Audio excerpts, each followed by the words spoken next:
सास ने बनाए गोरी बहू के लिए पकवान।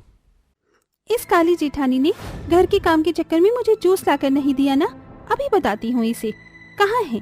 इतना कहकर आरती कमरे से बाहर जाती है तो अपनी काली जेठानी को पोंछा लगाता हुआ देखती है और उसके सामने इतनी भोली बनकर गुजरती है कि उसके हाथ पर पाँव रखकर चली जाती है। आरती, आरती मेरा हाथ, तुम्हें ठीक से देखकर चलना नहीं आता था आरती क्या? उप्स, काली जेठानी आप, मेरा मतलब आप पोंछा लगा रही थी? मैंने देखा नहीं, जल्दीबाजी में बाहर जा रही थी। आप ठीक तो है ना? कोई बात नहीं, तुम जाओ, मैं ठीक हूँ, थोड़ा सा दर्द है। ठीक है जेठानी जी। वो जैसे तैसे वहाँ की सफाई कर लेती है। तभी सास कौशल्या उससे चिढ़ते हुए कहती है, बहुत हो गया, तेरा कल बाजार से कच्चे आम और मिर्ची लाई थी, उसका अचार कौन डालेगा? पैसे बर्बाद करना चाहती है क्या? नहीं माँ जी, मुझे तो याद है, पर अभी मेरे हाथ में चोट लग गई है ना, तो मुझसे नहीं डलेगा, वरना हाथ में मिर्च की वजह से चिड़चिड़ी हो जाएगी। अभी भी जलन ही हो रही है, मैं कल कर दूंगी, खराब नहीं होगी वो। अभी बताऊं तुझे कल्लो माई, तुझसे जितना कह रही हूँ ना उतना काम कर दिया कर। मुझे नहीं पता, अचार आज ही डालना चाहिए, वैसे भी मेरे खाने का मन है और मेरी आरती बहू को भी आम का अचार बहुत पसंद है। जी माँ जी। सास की बात सुनने के बाद काली जेठानी सुमित्रा छत पर अचार बनाने का सामान ले जाती है और मिर्च आम को काट कर मसाले भरती है, जिससे उसके हाथों में बहुत जलन होती है। दर्द हो रहा है, पर क्या करूं, करना ही पड़ेगा। जब से गोरी देवरानी आई है तब से माँ जी मुझे बहुत सुनाती है और देवरानी का सारा काम करवाती है। मेरी बहू बस। अरे ओ कल्लो कलोटी, तूने मेरी बहू के लिए अचार डाला है या नहीं? अरे माँ जी कर रही हूँ, देखा, 1 सेकंड में ही आवाज आ गई माँ जी की। दरअसल कौशल्या के बड़े बेटे राजीव से काली सुमित्रा की शादी हुई थी, जो कि एक गरीब परिवार से थी। वहीं उसके दूसरे बेटे निखिल की शादी अमीर घर की आरती से हुई थी, जो कि बहुत गोरी थी और दहेज भी लाई थी। इसी कारण कौशल्या अपनी छोटी बहू को ज्यादा प्यार करती थी। उसे घर का कोई भी काम नहीं करवाती थी, सारी सेवादारी सिर्फ सुमित्रा करती थी। शाम को देवरानी कहती है, जेठानी जी, पता है ना, शाम को मैं ग्रीन टी पीती हूँ, आप अभी तक बनाकर क्यों नहीं लाए? माँ जी को बोलूँ क्या? माफ कर दो, मैं दूसरे काम में लग गई थी तो ध्यान ही नहीं रहा, अभी बना कर लाती हूँ। नहीं, अब मुझे नहीं पीना, मेरा छोले भटूरे खाने का मन कर रहा है। अच्छा, मैं अपनी बहू के लिए छोले भटूरे बना कर ले आती हूँ। कल मोही के हाथ से छोले भटूरे थोड़ी ना खाने दूंगी तुझे मैं। ऐसा कहकर कौशल्या अपनी गोरी बहू के लिए छोले भटूरे बनाती है और उसे अपने हाथ से खिलाती है। ले बहू, ये अचार भी खा ले, छोले भटूरे के साथ लस्सी भी बनाई है, इसे भी पी ले। वाओ माँ जी, आपने तो बहुत अच्छा खाना बनाया है मेरे लिए। कल भी आप मेरे लिए पास्ता बना दो। नहीं, आप मेरे लिए आम पन्ना बनाना, आजकल मेरा ना खट्टा बहुत खाने का मन कर रहा है। हाँ, जो भी बोलेगी ना वो सब मैं बनाऊंगी तेरे लिए अपने हाथों से। ये कहकर कौशल्या उसे और भटूरे खिलाती है। ये सब देखकर काली जेठानी को बहुत दुख होता था कि कौशल्या उसके साथ अजीब व्यवहार करती है। अचानक से सुमित्रा रसोई में काम करते वक्त चकरा जाती है। तबीयत खराब होने की वजह से वो डॉक्टर के पास जाती है, जहाँ डॉक्टर उसे खुशखबरी देता है। घर वापस लौटने पर कौशल्या सुमित्रा से कहती है, करम चली नासपीटी, कहाँ चली गई थी? घर का काम तेरे मायके वाले करने आएंगे क्या? माँ जी, मेरी तबीयत खराब हो रही थी थोड़े दिन से, तो मैं आज डॉक्टर के पास चली गई। और आप दादी बनने वाली हैं और मैं माँ। घर में छोटा मेहमान आने वाला है। अच्छा, ये तो बहुत अच्छी बात है कि आप माँ बनने वाली हैं। क्या अच्छी बात है, कलूटी सी है तो ये तो काला बच्चा ही पैदा करेगी। माँ बनने वाली है, इसका मतलब ये नहीं कि तू घर के काम नहीं करेगी, घर के काम तुझे बराबर करने पड़ेंगे, समझी? चल जाकर चाय बना कर ला। माँ जी, मुझे आपके हाथ के पोहे खाने हैं, चाय के साथ बना दीजिए ना। हाँ मेरी बहू, मैं तेरे लिए बनाऊंगी ना। फिर सुमित्रा चाय बनाती है और कौशल्या अपनी गोरी बहू के लिए पोहे बना कर लाती है। तब वो उल्टी कर देती है। तभी सुमित्रा डॉक्टर को बुलाती है, जहां आरती के चेकअप करने पर पता चलता है कि वो भी मां बनने वाली है। अब कौशल्या की दोनों बहू गर्भवती थी। फिर भी गुजरते वक्त के साथ कौशल्या अपनी आरती बहू का ही ख्याल रखती है और काली बहू अभी भी घर के सारे काम करती है। और कौशल्या आरती के हर खाने की चीज खुद अपने हाथ से बना कर लाया करती थी, क्योंकि आरती को शुरू से खाने का शौक जो था। ले बहू, मैं तेरे लिए क्या बना कर लाई हूँ देख। ओफो माँ जी, फिर से आपके वो गोंद वाले लड्डू नहीं खाने हैं, मुझे पास्ता खाने का मन कर रहा है। अरे बहू, मैंने तेरे लिए YouTube से देखकर पास्ता बनाया है। तेरे और बच्चे की सेहत के लिए अच्छा होगा। बहुत सारी सब्जी डाली है। थैंक यू माँ जी। माँ जी, सुबह से मैंने कुछ भी नहीं खाया है। मुझे बहुत भूख लग रही है। मैं ये बचा हुआ पास्ता खा लूँ? मुझे भी आपके हाथ का बना हुआ खाना खाने को मिलेगा। नहीं नहीं, ये बस मेरी गोरी बहू के लिए ही मैंने बनाया है, तेरे जैसी कलूटी के लिए नहीं। अपने लिए खुद बना जा। माँ जी, मुझे भी आपका प्यार चाहिए। मेरे साथ आप ऐसा क्यों करती हैं? क्योंकि मैं तुझे पसंद नहीं करती हूँ, ऊपर से काली और गरीब है। तेरे माँ बाप ने कौन सा दहेज दिया जो मैं तुझे प्यार करूँ? इसी लायक है तू। ये सुनकर सुमित्रा रोते हुए चली जाती है और अपने 5 महीने के गर्भ में भी घर का सारा काम करती है। खुद अपना खाना बनाकर खाया करती थी। वहीं आरती को इतनी भूख लगती है कि सास का बनाया हुआ अब उसे सुहाता ही नहीं था और बाहर का ऑर्डर करके ऐसे समय में जंक फूड खाया करती थी। फिर एक दिन कौशल्या उसे पिज्जा बर्गर खाते हुए देखती है। बहू, ये सब क्या है? बाहर की चीज तेरे गर्भ में पल रहे बच्चे के लिए ठीक नहीं है। बाहर के लोग गंदे हाथों से कैसा भी खाना बना देते हैं। बाहर के मसाले अलग होते हैं। अगर तुझे कुछ भी चाहिए तो मुझसे कह दे, मैं तेरे लिए बना दूंगी। बाहर का मत खा। अब मैं स्वाद देखूं या आपको देखूं? आपके बनाए हुए खाने में वो टेस्ट नहीं आता मुझे, तो यही सब खाना है। मुझे खाने दीजिए प्लीज। बहू, ये बच्चे के लिए ठीक नहीं है, समझने की कोशिश कर। आपको समझ नहीं आता क्या? मुझे ये सब नहीं खाना। अपनी काली बहू को खिलाओ ये सब। आरती का कौशल्या पर चिल्लाना कौशल्या को खटकता है और आए दिन अब आरती कौशल्या से बहस करके अपनी मनमानी करती थी। अब कौशल्या को भी धीरे धीरे समझ आ रहा था कि उसने आरती का साथ देकर कितना गलत किया है। वहीं कुछ महीनों बाद दोनों बहू के डिलीवरी के दिन नजदीक आते हैं। सुमित्रा हष्ट पुष्ट बच्चे को जन्म देती है, जबकि आरती का सी सेक्शन से डिलीवरी होती है। डॉक्टर जी, मेरी दोनों बहू कैसी हैं? माता जी, आपने अपनी दोनों बहू का ख्याल एक जैसे नहीं रखा क्या? आपकी बड़ी बहू का बच्चा तो काफी तंदुरुस्त है, जबकि छोटी बहू की डिलीवरी हमें ऑपरेशन से करनी पड़ी। उनका बच्चा उतना ठीक भी नहीं है।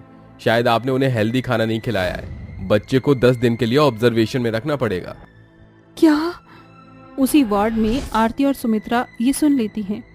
नहीं, मेरा बच्चा कमजोर कैसे हो सकता है, जबकि मैंने तो कोई भारी काम भी नहीं किया। शायद छोटी मोटी एक्टिविटी भी नहीं की और घर का खाना न खाने से बच्चे को पौष्टिक आहार नहीं मिला, जिस वजह से वो कमजोर है। इसीलिए आपकी डिलीवरी में इतनी गड़बड़ी हुई है। माँ जी, मुझे माफ कर दीजिए जो मैंने आपकी बात नहीं सुनी। आरती, फिक्र मत करो, थोड़े दिन में तुम्हारा बच्चा भी तंदुरुस्त हो जाएगा। मैं उसकी बहुत मालिश करूंगी। जेठानी जी, मुझे माफ कर दीजिए। मैंने इस बीच आपको बहुत कुछ बोला और आप घर का काम अच्छे से करती थी, इसीलिए आपका बच्चा इतना तंदुरुस्त है और आप भी, लेकिन मैं नहीं। अब मुझे अपनी गलती का एहसास हो गया। आप दोनों मुझे माफ कर दीजिए। और सुमित्रा बहू, तू भी मुझे माफ कर दे। मैंने तुझे कितना भला बुरा कहा, लेकिन आज तक तूने पलटकर जवाब नहीं दिया। तू काला कोयला नहीं, चमकता हुआ हीरा है, हीरा। बस बस, आप दोनों की बातों से मेरी आंखें भर आई। माफी की कोई जरूरत नहीं है, गलती अपनों से ही होती है। इसके बाद कौशल्या अपनी दोनों बहू और अपने पोते पोती को बहुत ख्याल रखती है और सब एक साथ खुशी खुशी रहने लगते हैं। सुनिए जी, दवाई खा लीजिए, आपकी दवाई का समय हो गया है। कोमल, दवाई खाने का भी क्या ही फायदा है? कौन सा मैं ठीक हो जाऊंगा? 1 साल से दवाई खा रहा हूँ, लेकिन कोई भी असर नहीं हुआ। अपाहिजों की तरह पड़ा हुआ हूँ। बस शादी के बाद तुम्हें एक भी खुशी नहीं दे पाया हूँ। मेरी वजह से तुम्हें दाल चावल बेचकर घर का गुजारा करना पड़ता है। मुझे माफ कर दो। आप माफी मत मांगिए, इसमें आपकी कोई गलती नहीं है। लगता है भगवान हमारी परीक्षा ले रहा है। आप देखना, जल्दी ही सब ठीक हो जाएगा। कोमल के पति प्रदीप का 1 साल पहले एक कार एक्सीडेंट हो जाता है। इस एक्सीडेंट में प्रदीप की जान तो बच जाती है, लेकिन प्रदीप पैरालाइज्ड हो जाता है, जिस वजह से घर की सारी जिम्मेदारियां प्रदीप की पत्नी कोमल पर आ जाती है। कोमल अपने पति प्रदीप, सास निर्मला और अपनी जेठानी संजना के साथ एक छोटे से घर में रहती थी। संजना अपने पति विकास को घर में एक भी पैसा देने नहीं देती थी, जिससे घर का सारा गुजारा कोमल को ही करना पड़ता था। दाल चावल ले लो, दाल चावल, गर्मा गर्म दाल चावल, घर के बने हुए स्वादिष्ट दाल चावल। हाफ प्लेट 20 रुपए, फुल प्लेट 30 रुपए। अरे इतने सस्ते चावल, लगता है खाने में अच्छे नहीं है, तभी तो ये इतने सस्ते दाल चावल बेच रही है। नहीं भाई साहब, ऐसा नहीं है। दाल चावल खाने में बहुत ही अच्छे हैं। आप एक बार खाइए तो सही। अगर अच्छे ना लगे तो पैसे मत दीजिएगा। कोमल के कहने पर वो कस्टमर दाल चावल खाने के लिए तैयार हो जाता है और दाल चावल खाता है। कस्टमर जैसे ही कोमल के हाथ के बने दाल चावल खाता है तो वो खुश होकर कहता है, अरे वाह, दाल चावल तो बहुत ही अच्छे हैं। आज से पहले मैंने इतने अच्छे दाल चावल कभी नहीं खाए हैं। उस कस्टमर को कोमल के हाथ के दाल चावल बहुत पसंद आते हैं और वो कोमल की बहुत तारीफ करता है। कोमल सुबह शाम मेहनत करके दाल चावल बेचकर पैसे ले आती है और अपने घर की जरूरतों को पूरा करती है। बाहर के काम के साथ साथ घर के काम भी कोमल अच्छे से संभालती थी। संजना की जेठानी घर के किसी भी काम को हाथ नहीं लगाती थी। संजना घर के सारे काम कोमल से ही करवाती थी और खुद पूरा दिन बैठकर आराम किया करती थी। संजना बहू, रात के खाने का समय हो गया है। जाकर खाना बना ले। मैं और खाना बनाऊंगी? मैं इस घर की बहू हूँ, कोई नौकरानी नहीं। अगर इतनी भूख लग रही है ना आपको तो जाकर खुद बना लीजिए, वरना वो कोमल तो आती ही होगी, वो बना देगी खाना। वैसे भी घर के सारे काम काज उस पर ही तो सूट करते हैं। संजना बहू, इतना आलसी बनना भी ठीक नहीं है। कोमल से कुछ सीख। पूरे घर का खर्च उठाती है, सुबह शाम मेहनत करके दाल चावल बेचती है और घर के भी सारे काम काज करती है। और तू है कि पूरा दिन एक कोने में पड़ी रहती है। तू क्या इस घर की बहू नहीं है? सिर्फ कोमल इस घर की बहू है। अगर आपकी कोमल बहू इतनी ही प्यारी है तो उसी से ही बोलती खाना बनाने को।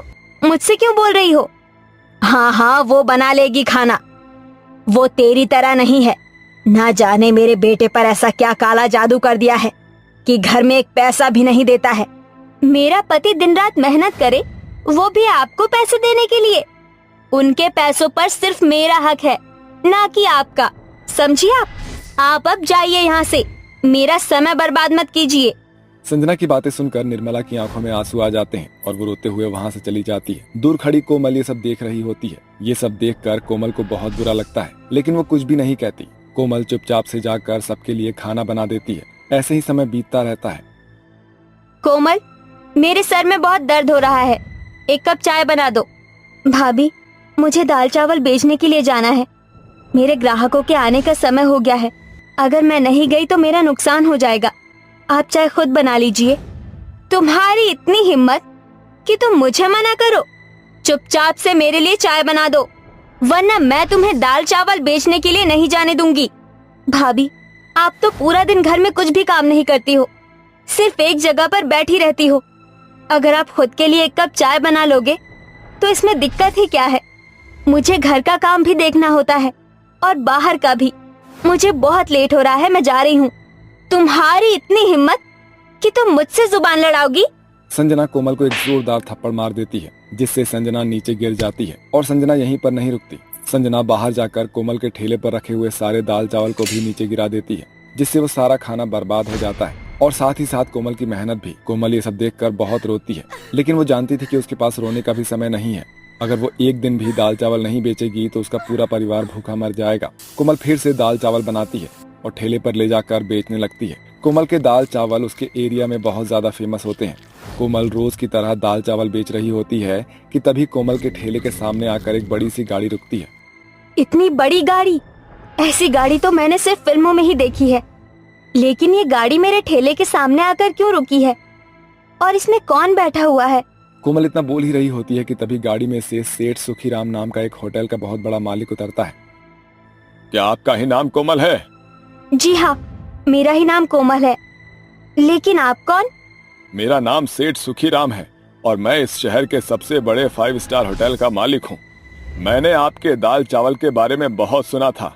मेरे होटल में कई तरह के खाने बनते हैं। मेरे होटल के कई शेफ आपके हाथ के दाल चावल के लिए यहाँ आते हैं।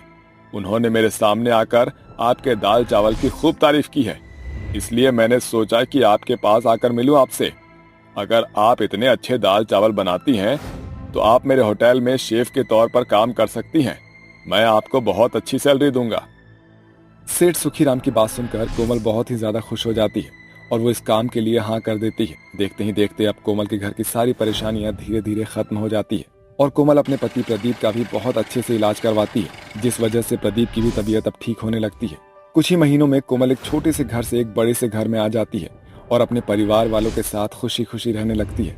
कोमल की सास ये नहीं जानती थी कि संजना और उसका पति विकास उनके साथ रहे, इसलिए वो उन्हें अपने घर में नहीं आने देती है। ऐसे ही समय बीतता रहता है और सब कुछ ठीक जा रहा होता है कि तभी विकास जिस फैक्ट्री में काम कर रहा होता है वो फैक्ट्री बंद हो जाती है, जिस वजह से संजना और विकास को पैसों की दिक्कत होने लगती है और देखते ही देखते वो लोग बेघर हो जाते हैं और सड़क पर भीख मांगने लगते हैं कि तभी गाड़ी में बैठी कोमल की नजर अपनी जेठानी पर पड़ती है। भाभी, आप यहाँ? आप दोनों की ऐसी हालत कैसे हो गई? कोमल, तुम लोगों के जाने के बाद इसका काम छूट गया, जिस वजह से पैसों की परेशानी बढ़ने लगी और हम लोग बेघर हो गए। हमारे पास रहने के लिए ना छत है और ना खाने को खाना। भैया, भाभी, आप लोग मेरे साथ चलिए, वो घर भी आप लोगों का ही है। आप दोनों उठिए और गाड़ी में बैठिए। कोमल का स्वभाव देखकर संजना को अपनी गलती पर पछतावा होता है, जिसके बाद संजना कोमल से माफी मांगती है। कोमल, मुझे माफ कर दो। मैंने तुम्हें हमेशा परेशान किया, तुम्हें ताने दिए, तुमसे ही घर का सारा काम करवाया और खुद बैठकर आराम करती रही। कभी तुम्हारी खुशी नहीं चाही, हमेशा तुम्हारे बारे में बुरा ही सोचा। लेकिन कहते हैं ना, जैसी करनी वैसी भरनी। मुझे मेरी गलती का पछतावा हो गया है, मुझे माफ कर दो। संजना की आंखों में पछतावे के आंसू देखकर कोमल को संजना पर दया आ जाती है, जिसके बाद वो संजना को माफ कर देती है। अब सारा परिवार खुशी खुशी बिना किसी मनमुटाव के एक साथ रहता है।